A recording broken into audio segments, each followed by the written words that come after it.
and I work at FlexJobs as the Director of Content and Social Media. So if you've ever read the FlexJobs blog or interacted with us on Facebook or LinkedIn, you've probably interacted with me. So welcome, and thank you all for coming.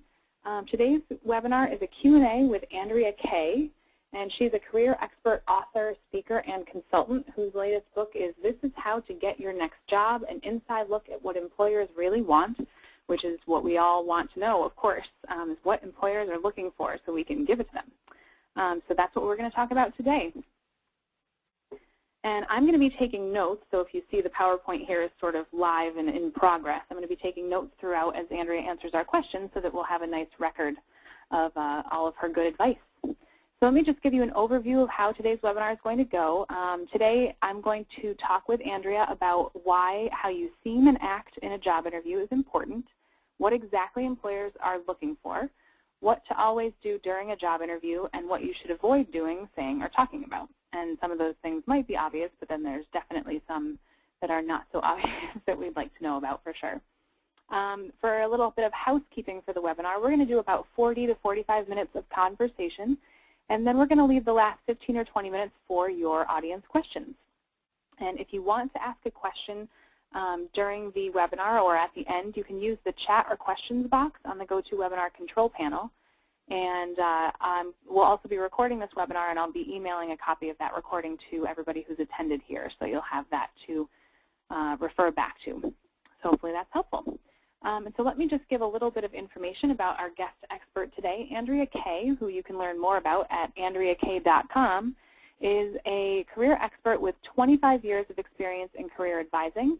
She has a syndicated newspaper column called At Work, which is in USA Today and Gannett newspapers.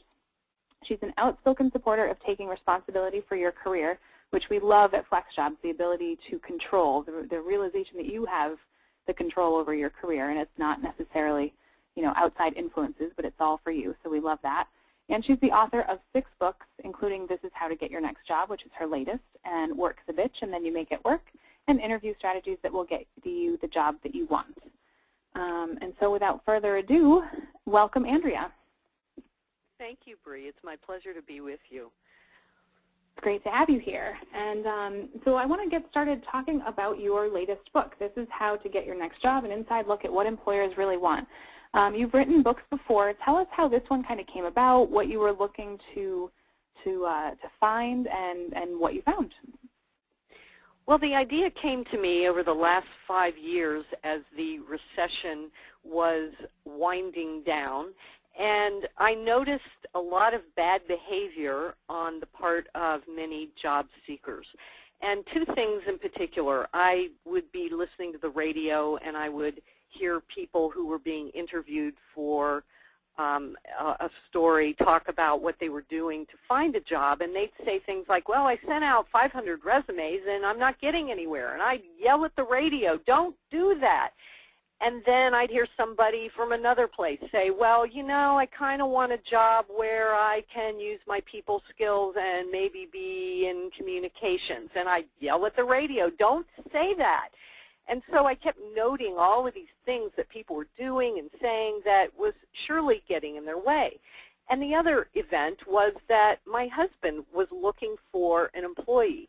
And he looked for months and months and months, and he interviewed people, and he came home, and he told me all these stories of all these things that people said and what they did.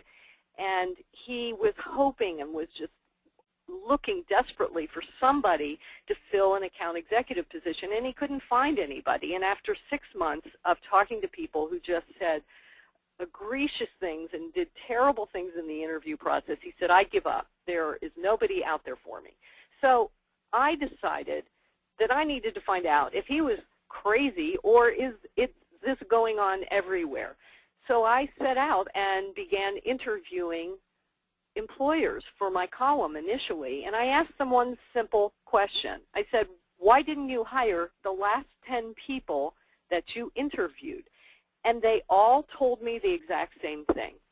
It wasn't because they couldn't find people who were experienced necessarily or who had the right skill set. It was that the way people acted before, during, and after their interviews is what made them not hire people.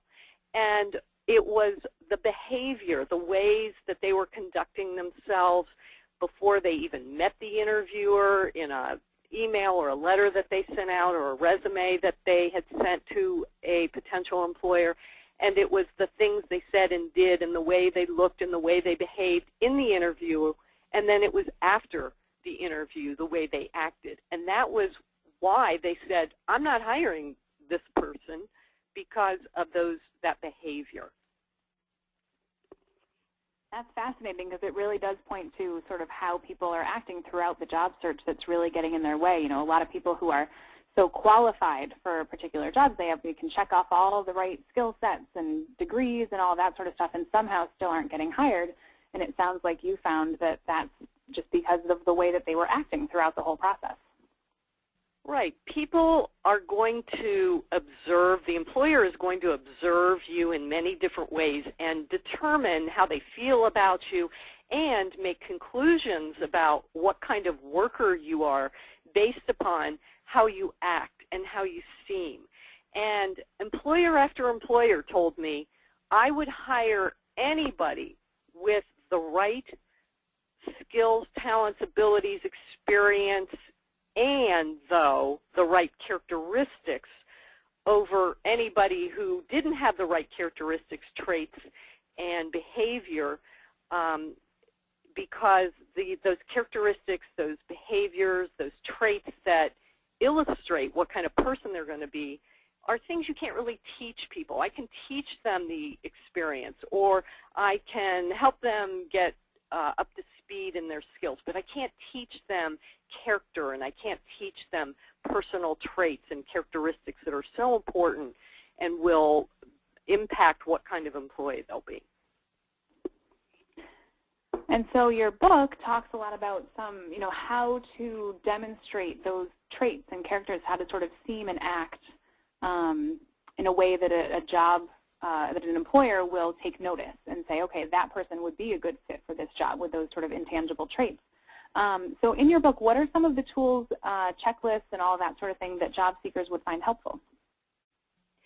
Well, because I wrote the book to help readers understand that employers are paying very close attention to how you act before, during, and after an interview, I came up with a lot of different lists of things that would be helpful to understand what those might be. For example, bad behaviors, things that you may not even think of. You mentioned earlier that some of these seem obvious and others don't seem so obvious. So I've got a list of bad behaviors and bad attitudes that people might illustrate or demonstrate. I've got a list of what's going on in the employer's mind and how they're reacting to you based on certain things you may do. I think the key to success for anybody in a job interview is to get out of your own head and understand what the employer is thinking and where their head is at. And I think this is the most difficult thing for people because most people are sometimes desperate, worried, and they're thinking, I just got to get a job. And so you're not thinking like the employer. So one of my checklists and one of the things that I spend a lot of time on is talking about what's going on in the employer's mind. I also give a list of exactly what employers are looking for, and we can talk more about those, of course, as we go along. And one of the things that I really like is my would you hire you test.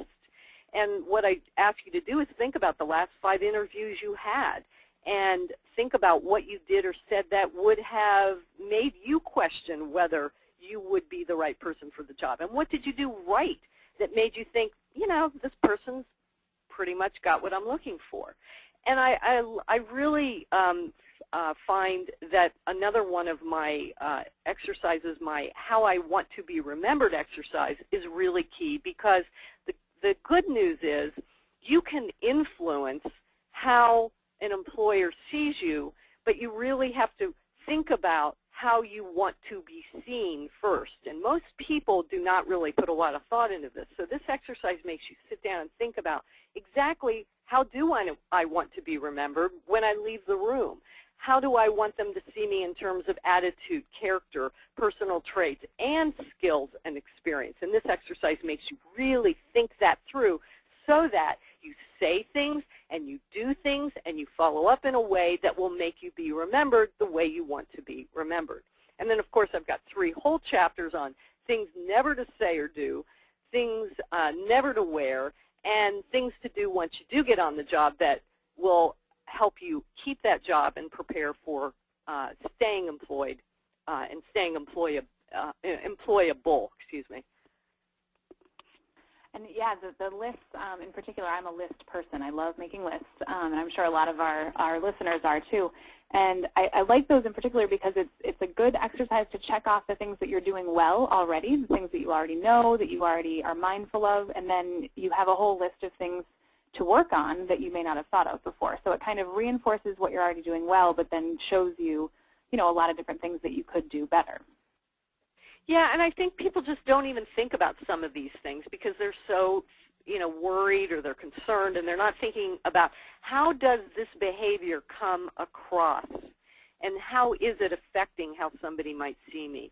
And when I interviewed these hundreds of employers, they gave me that input, and they said, when you send a resume that has typographical errors, or when you say these certain things when you arrive at the interview, or say other certain things at the end of an interview, here's what's going through my head, and here's why I wouldn't then call you back for a second interview. Exactly. And so actually that's a perfect segue into our next question. So what did you discover employers really want from candidates? Well, ideally, they're looking for the right combination of experience, education, and functional skills, the actual things you can do. But they're also looking for these traits and qualities that show that you can do the work, that you can get it done efficiently and effectively, that you are somebody that's nice to work with, that you'd be enjoyable to be around, that you are cooperative, and that things are going to get done in an effective manner and in a good team environment. So they're looking for those qualities that illustrate that. And I give a list of some of these specifics, these kinds of qualities that they're looking for in my book that are things like clear, critical thinking, positive, can-do attitude, self-initiative, the desire to grow with the company, intellectual curiosity, eagerness to learn and excel. And they're also, though, looking for people that they can trust.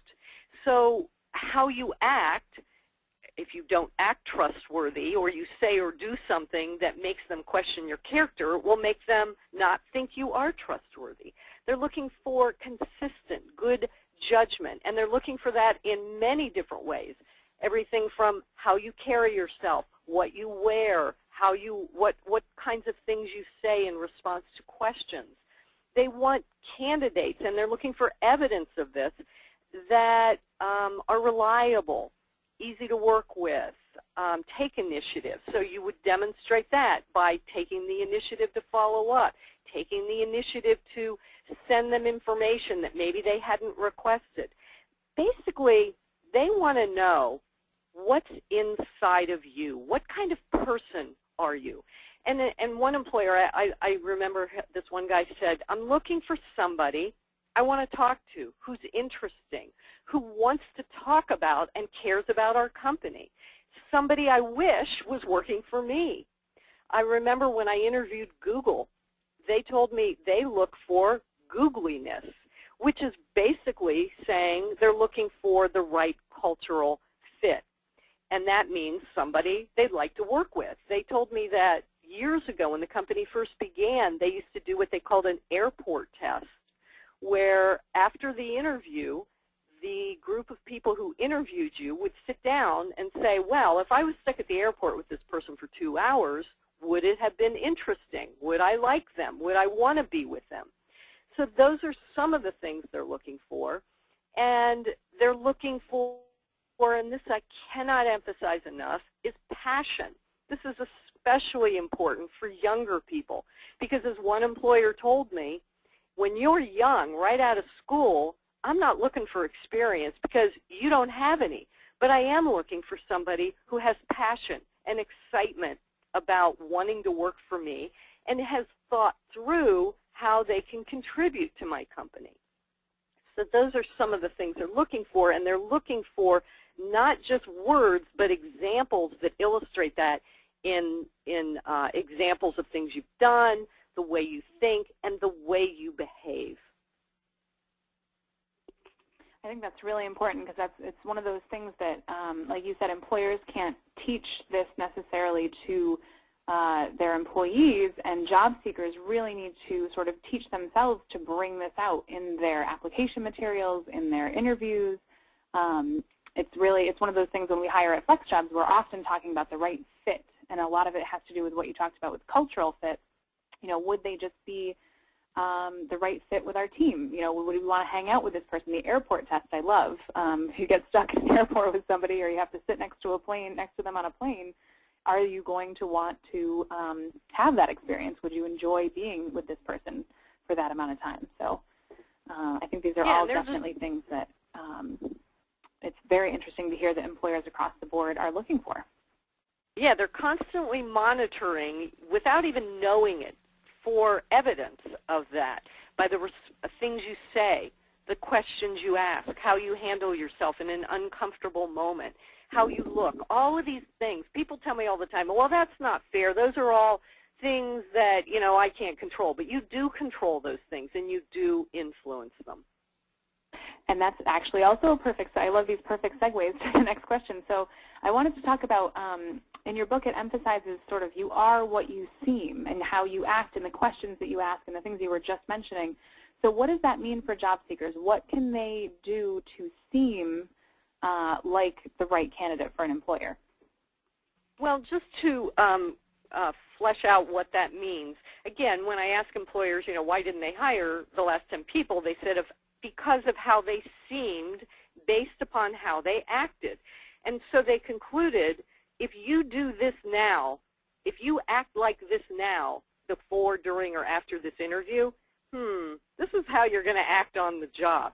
So for instance, if you act careless with the information you send, with the resume that you type and that you send me, you not only seem careless in the way that you are being with me in this interview process, but they're going to conclude you are that way and you'll be that way on the job.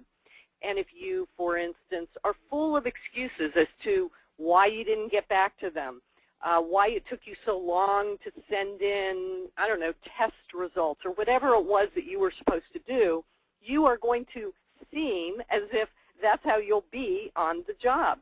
I remember there was one guy told me about a young man who he interviewed, or actually the young man sent in examples of his writing to this employer. And he dashed off his examples, his writing samples, and the employer looked at them, and they were full of typographical errors.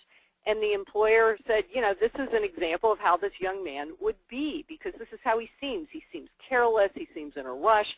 And when the young man contacted the employer back and said, what did you think? The employer gave him that feedback. And the young man said, well, I was in a rush. I sent you the wrong file, and that's not how I really am. I'm not really like that, he said. But he is like that, and how he seems is going to indicate to the employer of how you will act. And so fair or not, the behavior is going to be revealing. And they're judging you not on your intentions, but your actions. I think that's such a good point, that a lot of times we make that one mistake in the job interview process or the job application process, and we think to ourselves, well, that's not really me. I wouldn't do that once I get to the job, and I've done that before for sure. But it's really hard for employers who have just a small amount of time and information by which to judge you to know that that isn't really how you would act, and this was a one-time sort of thing.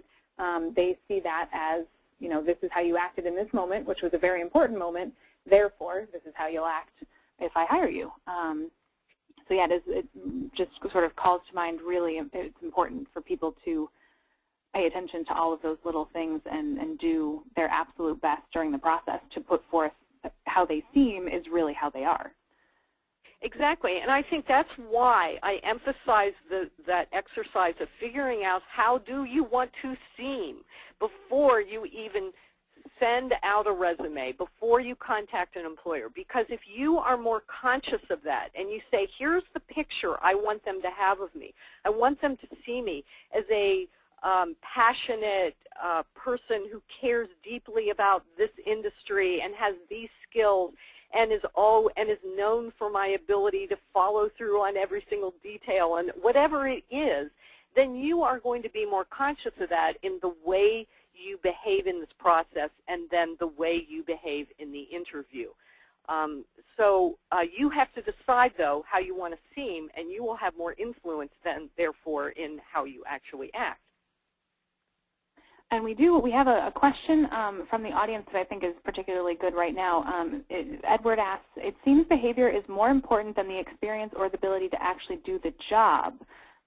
If you had to put it down into percentages, how would you break it down for, how much what's important, percentage-wise? Is it the experience and skills and education that you bring, or is it your behavior during the whole application process? Is there a percentage that you would kind of apply to each one of those and their importance? Well, the employers over and over told me, yes, ideally we would love this person to have the right skills, the ability to do the job, that's the actual doing, the functional skills. We would love them to have the so-called right, and I'm putting that in quotations, the so-called right education. And if I had to choose between somebody who had the right skills and the right education and the right attitude, I'd pick attitude over anything any day. And that is a quote from many of the employers. So when you say the ability to do the job, the thing that people, I think, don't understand is that the ability to do the job is not just your functional skills, but it's the attitude that you bring with it. To be able to do the job, you have to be able to get along with people. You have to be able to follow through on details. You have to be able to think of others' feelings. Those are all what people refer to, I think erroneously, as soft skills, minimizing them. They are what is entailed in doing the job, and that's the whole point here, is that employers are looking to see what kind of person you are and how well you'll be able to do the job in terms of what kind of person you are. So I can't put it in terms of percentage. I can only say to you is that they told me over and over again, I will take somebody who doesn't know how to do the job from a technical standpoint, unless, of course, we're talking about certain kinds of jobs that have to have certain technical skills, of course. They will take a person with the right character traits and the right attitudes over somebody who is more technically qualified. And again, that's with the caveat that these are not technical positions, that you absolutely have to have certain kinds of qualifications for, like a nursing or something in that zone, or accounting. But if it's between you and somebody who has the exact same qualifications, the person, qualifications meaning skills, degrees, and those kinds of things, the person with the right characteristics, personality, and attitude, they're going to win over the person who doesn't have those things. Gotcha. So sort of all skills being equal, this is really what puts you over the edge. So it's not necessarily a percentage, but it is that key component that people cannot do without in order to get the job. Character trumps everything. That's the bottom line. I mean, you can hire somebody who is perfectly qualified on paper, but the way they seem, the way they act will demonstrate that they will not get along, will not take criticism well, will not be effective in handling clients, will not be effective with coworkers, then that's really big. That's important. And we have a question that has to do with sort of, we're talking a lot about in the job interview, but you also talk about what happens before, during, and after that interview is really important. So how can people kind of project these characteristics, personality traits, that sort of thing on top of their skills in things like resumes and cover letters, sort of around the interview process? Well, I think one of the biggest complaints, I'll just use one thing as an example, that I heard from employers is going into this process kind of clueless about the company, about the job, and about yourself. So one of the most important things to do is to know 3 key things before you approach a company, before you sit down and write your cover letter and then go into an interview, is to know what is the job I'm going to interview for. You may not have a lot of details, but you should have a sense of it, and if you don't know, then ask questions. So know what the job is so that you can directly relate how you can contribute to that job. Know about the company. I can't tell you how many employers told me people contacted them and would send letters like, I'm looking for a job, I heard you had an opening, I'm available. Maybe not in so many words. Other times it was exactly like that. So sitting down and really finding out what is the company, what do they do, and really having a sense of how you and your particular talents and the job you're looking to get with them will make a difference at that company, how you will contribute. And really know yourself. Know what those talents, skills, abilities are that you have that will allow you to write a kick-butt cover letter that says, you know, I know you're looking for somebody who can do X, Y, and Z. Here's how I've done that in the past. Bottom line is, don't write a letter that's about you. Write a letter that's about the employer. If there's one thing you take away from this webinar today, it's think like the employer. Employer after employer said, you know, they get these letters that people just launch into talking about themselves, but you have to think about the employer in terms of how you are going to contribute to their needs and their problems. So sit down and think about what are their problems. And every time you write something, everything you address in terms of an interview question and everything you follow up with should be in terms of how does this help solve that employer's problems, instead of just listing a barrage of information about yourself. So that's one example of how to think about that. That's great, because I think one of the things people do is sort of see a job that they're qualified for, that they would like to do, and they immediately apply. And I think as much as we need to be fast about it, because the job application process does sometimes move quickly, you also have to take a step back and really assess yourself and how you're going to present yourself to that employer before you go ahead and send out your information. Most employers, you know, well, let me back up. Most people say, I really want to try to stand out among everybody else.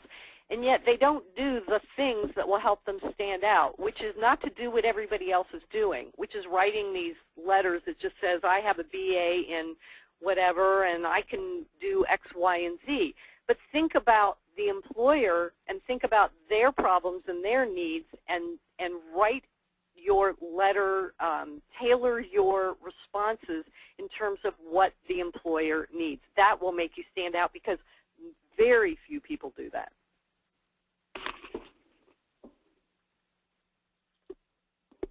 All right, and so one of the things that you talk about a lot in the book is sort of the things not to do, which I think is also really helpful. You know, people can kind of check themselves before they start doing any of these things. So what do job seekers do that employers find out of line or just plain bad behavior? Well, the first one is the one I just mentioned. They act clueless and unprepared. I think another thing many people do is they get defensive. They are worried, are scared that they aren't going to have everything the employer is looking for. So if they hear a question, or they're worried about maybe being so-called too old or not having enough of something, they get defensive. There was a guy in my research that I discovered, I think he was in San Francisco, an employer who was interviewing a guy. The guy was doing great until they started poking around and asking more about his technical abilities. And the guy got really uncomfortable because apparently he felt like he was a little subpar in this one particular area. And he said, well, I've already told you about such and such. That's enough. And what that said to this employer was this guy is maybe not going to be able to take criticism well. Maybe that wasn't it, but it was a red flag for the employer. So getting defensive is not something you want to do. And if you feel yourself getting defensive, take a deep breath. But I think before the interview, what you want to do is anticipate worries and objections you think you might hear, and really think through how you can respond without getting defensive. I think another thing along those same lines is don't worry. You know, you're not going, there is no such thing as the perfect candidate, but if you think through what is it that I am worried about and what do I need to say to help the interviewer or help them overcome any objections, then you won't be in the mindset of responding in a defensive, worrisome way, but you'll be more confident and also demonstrate your ability to handle potentially an uncomfortable situation. Don't fixate on what you lack. That's another thing I think that people go into interviews worrying about. And again, you know, so anticipate what those things are. Don't act desperate. Too many people have been acting desperate in interviews by immediately telling personal information that is irrelevant as to why you would be hired for this job, sharing information about your spouse losing his or her job, you're needing to pay for child care. Those are totally irrelevant and have nothing to do with why you would want to be, or why the company would want to hire you. You know, saying things like, I'm really excited about wanting to work for your company where I can start my career. And I think this is an important fundamental point that a lot of people miss, and that is that companies aren't sitting around waiting to hire you so you can start your career. They're hiring you because they have a service or a product that they're trying to sell or deliver. And your job is to help them do that, to solve the problems related to your particular job that will help them do that. So don't talk about personal information that's irrelevant. It's not that they don't care, but that's not what they're in business to do, and that's not why they're going to hire you. Don't be too casual. In this day and age where people speak very casually in their writing and also their verbal communications, I think many people get themselves in trouble by starting off emails with, hey, or in responses to interview questions or things you hear in an interview, saying, for example, if the employer says, well, let me tell you a little bit about the job, and they go into detail, and your response is simply, wow, or cool, or something like that. You've lost a perfect opportunity to embellish on your skills and talk about how you could do that job. So don't be too casual and don't be disengaged, but really listen to what they're saying and look for opportunities to say, that's a wonderful issue that your project that you're dealing with. You know, when I was at my XYZ company, I did something just like that, and here were the results. Those are some of the things never to do. You want me to go on? I can go on and on forever. There's so many. I think that gives us a good overview. And I think, okay, yeah, what you talked about with acting desperate, definitely I've been in those situations where you're so excited to get that job interview. You've been, you know, sending out, like you said, hundreds of resumes, and you know, finally you've gotten in front of an employer, and you're so excited that you start spilling information that you just kind of can't hold back for some reason about your personal life and how maybe you've been unemployed for a while, or you've got financial troubles, you know, things like that, because you're just so relieved to be in this situation. But you have to remember, you don't have the job yet, and an employer is not looking for those sorts of things. They're looking for how you're going to help their company. Absolutely. And so, you know, saving that stuff, it's sort of the job interview is not a therapy session, is what I like to say, to remind myself that this is all about what you can offer the employer, and it's not about you and what you're going to get out of this. They already know if you get it, you're getting the job out of it, you're getting the salary out of it. They understand what's in it for you, but what they want to hear is what's in it for them. It's a business conversation, and that's what you have to remember. And I think the other thing that where people trip themselves up is people look at interviews as the time and the place to sell themselves. They think that I need to go into this interview and make them want me. And I think that puts a lot of pressure on you. And it helps a lot if you can instead look at the interview like this. Look at it as a conversation. We're just simply going to have a conversation where we're going to explore, is this the right position for me? And are you the right, am I the right person for you? And of course, go in prepared. Of course, think through what you're going to say. Of course, at all times, put yourself in the best possible light as possible. But if you are going in to sell yourself and make them want you, it puts a lot of pressure on you. And 9 times out of 10, they aren't making a decision on the first interview or the second and maybe even the third. It's simply an exploration, a conversation where we're going to talk and get to know each other, and going back to what we said way at the beginning, getting a sense of what kind of person you are, because that is, if not most of why they're hiring you and what kind of values and characteristics you have, it's the reason, you know, in addition to those technical skills, but that is so, so important and what they're really looking for. All right, and I was just looking over a couple of the questions that we had coming up, but it looks like we've sort of covered those. So I want to skip to this one before we open it up to an audience questions, because there are a number of really good questions coming in. So in your book, you warn against thinking it's over when the interview ends. So, you know, you've done the resume and cover letter, you've done whatever tests they've asked you to do, you get to the interview ends, but what can job seekers do after the interview to help their chances of getting hired? This is your chance to reinforce the good impression you just made. So you need to think about, what can I do to help them not forget me? What do I need to do to help move this process forward? So that means you've got a lot more communicating to do.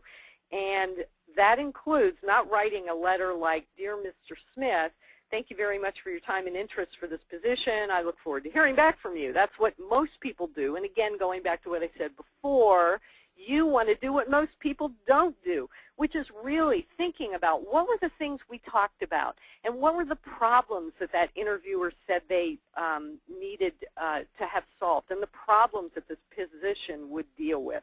So incorporate that kind of information into your letter after the initial niceties of thank you for the opportunity to meet. Then tell them about the fact that you've been thinking about the conversation, about such and such. And here are a few more thoughts that I had regarding that, and here's how I think I might be able to help. Maybe, not necessarily, but maybe it makes sense to include a short proposal that says, here's the problems that this position addresses. Here's how I can help you solve them. And then make sure you follow up. And before you leave the interview, ask what the next steps are, but then make sure you follow up. So all of these things you're doing are your chance to give them more evidence and show them more of the kind of person you are, that you take initiative, that you are passionate and excited about this job, that you are focused on wanting to get this position. This is your opportunity to influence how they see you and what kind of person they want. I remember one employer told me, he said, I interviewed a guy, I thought he was great. I called him back within the week and said, let's get back together. And it took him 2 weeks to get back to me. And they told me over and over, many of the employers, about how people would come back with these lame excuses. You know, I had to go to a funeral, I was out of the country, my computer broke down. And I understand, and they understand, that things happen, but in this day and age, it's really difficult for an employer to think that it took you 2 weeks to get back to them. And what does that say? It says you didn't really care, and you really aren't that excited about the job. And remember, that's one of the most important things they're looking for, especially if you don't have experience, is excitement, passion for this position, and working for their company. I think that's such a good point, that now it's just, if you don't follow up immediately, somebody else is going to. So really, if you still want that job after the interview, to really send your email or your letter or your follow-up as soon as you possibly can, regardless of sort of what's happening in your life, as extreme as that might sound to say, just because it only takes a few minutes to really, you know, craft this together and put it out there. But if you wait a week or 2 weeks, I can't even imagine, they're probably going to have hired somebody else already. Things just move so quickly. Oh, yeah. And communication is so fast and easy now that people expect that immediate response. That's right. All right. Well, thank you very much. I think this has been a fast 40 minutes. I can't believe it's already gone by. This has been really great. We have a lot of good questions coming in. So just to remind anybody who has a question, you can put those in the the questions box on your GoToWebinar control panel, and we'll try to answer as many of these as possible. And I'm going to select the questions that are sort of most applicable to the widest group, just to give that as a heads up. And so let's move on to the questions phase. So first, just a couple housekeeping things. A couple people are asking, where can I get the book? And also, is there sort of an email list where they can keep up with you, Andrea? Okay. The book is available through your local bookstore or through Amazon.com. And if you want more information on it, just go to my website, Andrea Kay, that's Kay.com, and you'll see information right there on the books page. As far as keeping up with me, I have an occasional thing that I send out. If you go to my website, again, there's a contact page. You can sign up there, or there's a newsletter icon on the home page, and you can sign up there. Great. All right. And something that's very applicable to our whole audience is the idea of phone interviews versus in-person interviews. We know with the FlexJobs job seekers, we do have a lot of people looking for telecommuting jobs, and those oftentimes require a phone interview. And even if it's a regular in-office job, a lot of times there's that sort of initial phone interview screen before they bring you in for the real thing. So how can people convey the confidence and these sort of personality traits that you're talking about over the phone? There's little tricks and tips that they can do to get that out there in a phone interview. Well, do your homework, first of all. All the things that we talked about before you send out an email, before you go to an interview, apply in a phone interview.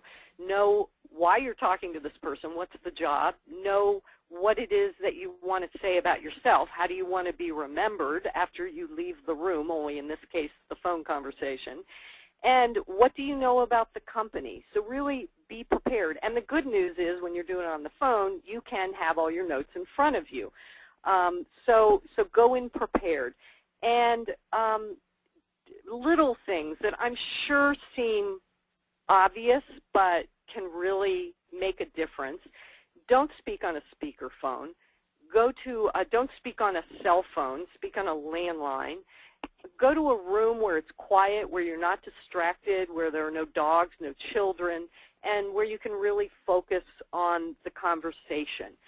Little things, the nuances of how a person is, how confident they are, what kind of person they are, come through in a voice conversation. It's really easy. You can get a sense of what kind of person I am just by listening to my voice. So practice even with somebody where you're doing an actual phone interview. But I'd really just, preparation is key. And, sometimes I've told people to not be dressed in clothes that are dumpy clothes, but really dress for the interview so that you feel more like the professional that you want to convey. I think that's such a good tip, is to dress the part. If you're going to a wedding, you dress up because it feels more formal, it feels nice, it boosts your confidence a little bit, so you dress up and look nice. And the same for a job interview. You put on your nice suit, you get ready, and the same for a phone interview. I think that sort of confidence building is important, even if you're the only one who's going to see you in that suit and it kind of feels a little funny. It helps a ton, I think. I think that's a really great tip. And so another question that we have is a lot of our job seekers have gaps in their resume. And of course, you were talking about you were writing this book sort of as the recession was wrapping up and people were trying to get back to work. And a lot of people have those gaps in their resume, whether it's because of unemployment or maternity leave or any number of issues. So how do you show employers that you are stable, that you're reliable, that you're consistent, all of those qualities that you want to be able to display when you have gaps in your resume? Well, I think that there is no such thing as the perfect resume, the perfect career. I have been talking to people about their careers for over 25 years, and there is not one person out of the thousands of people that I've met or have written me that has a perfect career without some gap, without some issue, without something that has happened to them that they think is the worst thing that ever happened to them. But it's happened to everybody. Most people have lost jobs, and especially in the last 10 years, many people have been let go from jobs. So it's not the end of the world. And so I think you need to, first of all, give yourself a break and realize that there is no such thing as this perfect career with no blips on the screen. And I think, secondly, it helps to, as I was saying before, think through the issues you are worried about. If there is a big gap, why is that? Did you get laid off? Well, if you did, then have a logical, non-emotional explanation as to why. The company was going through a downturn. The company was bought and your position was eliminated. Whatever it was, stick to the facts. Don't get emotional about it. When you can do that, that's demonstrating that you are a mature, clear-thinking individual who knows how to handle difficult situations and is ready to move on. And so have that explanation thought through and really think about, how you're going to handle any questions that might get brought up about why you did leave the last job. And really go through your resume and do that and have that response ready about every single job. Why did you leave this one? Why did you leave that one? And every single position should have a logical explanation that is non-emotional. And in some cases, you may need to say, I just, needed to leave because, things that were beyond your control. You moved, your spouse moved, and when you moved to that area, it took a while to get reemployed. There might be all kinds of reasons, but I think the important thing is that you emotionally are not freaked out and all worried about it, because that's where people get themselves in trouble. But think through a non-emotional, factual response, and you'll be okay. I think that's such a good idea. The more you practice that response and the more you really think about it and get it out there, the more comfortable you are with it, and the more comfortable the employer will be seeing that you are confident and comfortable and you're able to handle it. I think that when people get emotional, it really kind of puts the employer on edge a little bit. That makes them take a step back. But if you're really able to think about it in a logical, as illogical and emotional as these situations are, if you're able to put it out there in just a clean, concise, logical way, I think it puts the employer's mind at ease for sure. Yeah, it'll help them move on as well, which is what you want to do, to be able to talk more about what is the job and are you qualified to do it, and are you the right person? Do you have those characteristics and traits that are right for the job? Exactly, exactly. And then a couple questions have come in about that follow-up. After the interview, we were talking about following up with the employers, with the people that you interviewed for, and letting them know, that you're still incredibly interested and passionate in the job, and, giving them some ideas for solutions that you have to their problems and that sort of thing. How, in terms of, is it an email or a letter or a thank you card? How do you follow up with the employer? What's your suggestion? Well, I'm still big on sending things in the mail. You know why? Because nobody does it. And again, because nobody does it, it makes you stand out. So I suggest that you do it in an email, but also send an actual U.S. post office, or if you're out of the country, use the mail wherever you are. Just today, after we get done talking, I am headed to the post office to mail an actual letter and some information I wanted to send somebody. I could have easily sent this person an email and given her links, but I know that this is going to stand out more because nobody sends anything in the mail. So do both. I love that. Yeah, there's no reason not to, really. That way you're covering all your bases. As long as we still have the post office, let's use it. Exactly. All right, and so that covers those questions. So, one group that we hear from a lot are career changers, and so they bring a wealth of experience and know-how and confidence because they have had long careers in one area, but they're looking to get into something else. And this could be actually a lot of overlap with our unemployed job seekers as well, is that you kind of hit that point where you're like, all right, I'm going to try something new now. So what's your advice for career changers in these scenarios where you're trying to showcase to employers that you're confident that you've got what they're looking for and that you're a good fit when you are coming from a different career? Well, first of all, I have a whole book written on that called Life's a Bitch and Then You Change Careers. So I cover all of that in detail. So let me say that first. But I think the big thing with career changers and helping the employer see that you are the right person, I just talked to an employer the other day who hired a woman who was 42 years old who had never done this work in advertising in her life. She used to be in broadcasting. And he interviewed dozens of people who had actually been in the field in which he is in, but he ended up hiring this woman in broadcasting with no experience. Why? Because she demonstrated the interest, the passion, the personal characteristics, and the absolute curiosity for wanting to know about and to get into this field. She demonstrated it by reading and understanding about his business and knowing what his needs were, and having taken a couple courses that would help make her more qualified, but mostly it had nothing to do with her ability to do the job. It was her potential that shined, if that's the right word, that came through so strongly because of her passion and her willingness to learn and her ability to say and to demonstrate that she had researched the industry, and a logical explanation as to why she wanted to do this work, why it was so intriguing and interesting to her. So I think more than anything, career changers need to bring to the table. When my career-changing clients come to me, I tell them, yeah, show how your skills are transferable. Show them the knowledge you have acquired to be in this field.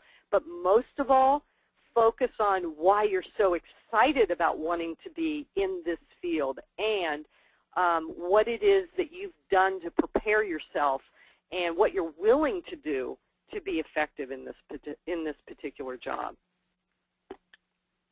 Great, thank you. And just as a sort of probably the final question, but maybe we can squeeze one more in after that, a lot of people are asking about networking, and in particular for people who are trying to build up their confidence, so they're less confident in job interviews and that sort of thing.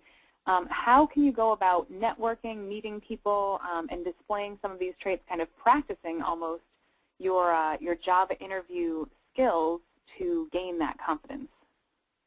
Well, I think I really never use that word because there's such confusion over what is networking. I just look at it like this.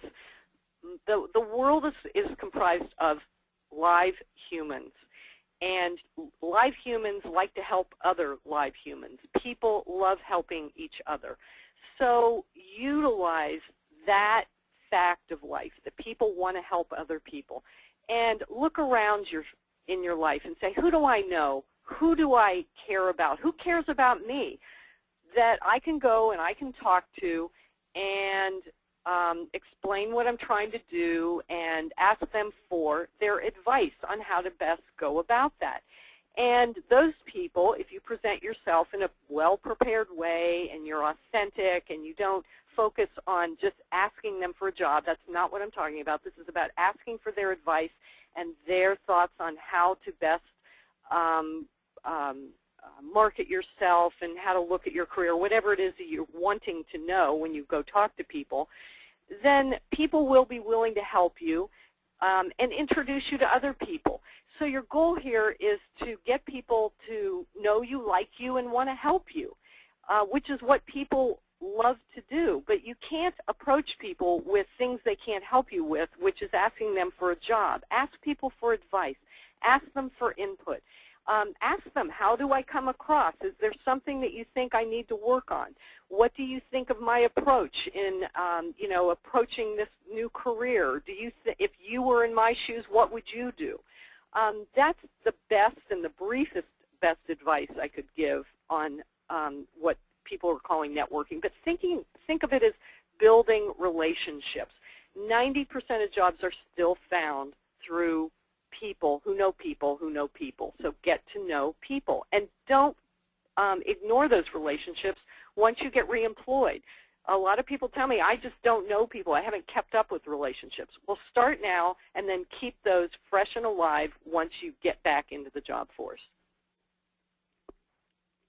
And as a wrap-up question, I think one of the things a lot of people are wondering is if you are not confident in your ability to project all of these things in a job interview, how do you gain that confidence? What are some things you can do to practice? Do you recommend working with a career advisor or a career coach, which of course you've been doing that for years? Are there other ways that people can do that as well? Well, I think two things. I think that one test in my book is a great thing to do, to sit down and think about how do I want to be seen. It forces you to really think through the things that are important and that you want to convey. And that in itself, just doing that, will help you become more aware and be able to see concretely what it is that you do have. And you will say, wow, I'm pretty good. And your confidence will naturally develop as you see, as you define your strengths and your skills and the qualities that you have. Ask other people, how would you describe me? What do you think are my best qualities? And then finally, if you feel that you can't do that on your own or you want input, I think the best thing to do is to find a qualified person who can give you some focus and can help you identify what you worry about most and how to overcome that. But don't be afraid to ask. It could be the best money you ever invest in yourself. But I think a lot of people have trouble with asking, or not trouble with, but cannot really get good advice from family. A lot of parents, spouses will call me up and say, I don't know how to help this person. So I think sometimes it can really help to go to an objective observer. Absolutely. I think a lot of times your closest friends and family sometimes want to pump you up and make you feel good, but you want that honest, objective feedback too. So find somebody who you know will be honest with you instead of somebody who's just going to pat you on the back and say, you're doing great, because it might Absolutely. feel good at that moment, but it's not going to help you in the long run for sure. Yeah, you want somebody that's going to ask you the hard questions. Exactly. Well, thank you, Andrea, for answering our hard questions. And thank you to everyone who came. Andrea, this was wonderful. Thank you so much. Thank you, Bree. It was my pleasure, and I wish everybody the best of luck in their careers and in their job hunt. Great. Thank you. And just as a reminder, we will be sending out a link to the recording of this webinar for people to refer back to. And you can learn more at andreakay.com. which is right up on the screen there so you can see it, and at FlexJobs.com, of course. So thank you very much, and everybody, best of luck in your job searches.